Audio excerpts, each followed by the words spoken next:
લીંબાયત વિસ્તારની અંદર આમ આદમી પાર્ટીનો યુવા મહામંત્રી છે શ્રવણ જોશી, જે પોતે વારંવાર સસ્તા અનાજની દુકાનો ઉપર જતો હતો અને ત્યાં જઈ અને એ લોકોને કેમ તમે અનાજ ઓછું આપો છો, કેટલું આપો છો, શું છે એ બાબતે પ્રશ્નો પૂછતો હતો, એમના વિડીયો બનાવતો હતો અને ત્યારબાદ તે જે છે પોતાના ફેસબુક પેજ ઉપર અપલોડ કરતો હતો.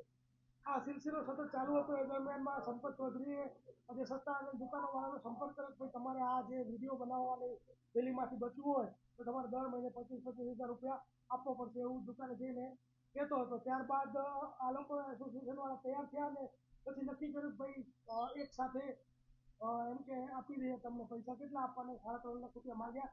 અને ત્યારબાદ જે નિલેશ મોરે કરીને જે છે એની પાસેથી એનો જે બદરી કરીને જે વચ્ચેથી હતો જે આ લોકોનો જ માણસ હતો કે જે સસ્તાનાની દુકાન વાળાનો, અને એની પાસેથી આ લોકો લાખ રૂપિયા લીધા હતા અને બીજા ભવિષ્યમાં લેવાની એ લોકોની ડીલ થઈ હતી.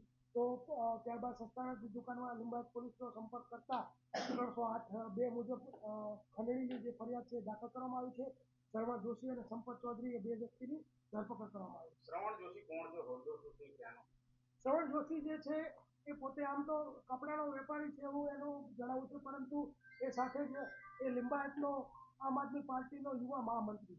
તો કઈ રીતે સસ્તા અનાજની દુકાને ટાર્ગેટ કરતા? આ લોકો સસ્તા અનાજની દુકાને જ્યારે ત્યાં વિતરણ ચાલુ હોય ત્યારે જતા હતા, વિડીયો બનાવતા હતા, એમની નાની મોટી ખામીઓ જે શોધી અને એ લોકોને ડરાવતા ધમકાવતા હતા. ત્યારબાદ એ લોકોનો ખાનગીમાં સંપર્ક કરતા હતા. રોકડા રૂપિયા પણ લેવાયા? કઈ રીતે રોકડા રૂપિયા કેટલા? રોકડા 1 લાખ રૂપિયા લેવામાં આવ્યા છે. 200 ના 5 બંડલ છે અને એ લોકો જયારે વેપારીઓ આપ્યા ત્યારે એને સિરીઝ નંબર નોંધીને એને આપ્યા હતા. અગાઉનો જૂનો પણ એક વિડીયો છે કે એને 50,000 રૂપિયા લીધેલા, જેની ફરિયાદ હજી દાખલ કરવાની બાકી છે. સર, કેટલા એવા દુકાનદારો છે જેને આ રીતે ટાર્ગેટ કરતા હતા? ઓછામાં ઓછા 15 થી 20 દુકાનદારો છે એને આ રીતે ટાર્ગેટ કરતા હતા એવું એ લોકોનું જયારે પોલીસનો સંપર્ક કર્યો ત્યારે કેવું હતું, પરંતુ હજી અત્યારે એક ફરિયાદ દાખલ થઈ છે. આગળ જેમ એ લોકો ફરિયાદ આપતા જશે એમ દાખલ કરતા. શ્રવણ જોશીને લઈને સંપત ચૌધરીએ શું વાત કરી? કઈ રીતે રૂપિયા કોના વતી સ્વીકાર્યા? સંપત ચૌધરીએ શ્રવણ જોશી વતી રૂપિયા સ્વીકારી અને એવું કીધું હતું કે હું શ્રવણભાઈનો માણસ છું અને તમે પૈસા આપી દો, પછી શ્રવણભાઈ તમારી દુકાને આવીને વિડીયો નહીં બનાવે એવું એશ્યોરન્સ આપતો હતો અને એ રીતે એને રૂપિયા સ્વીકાર્યા.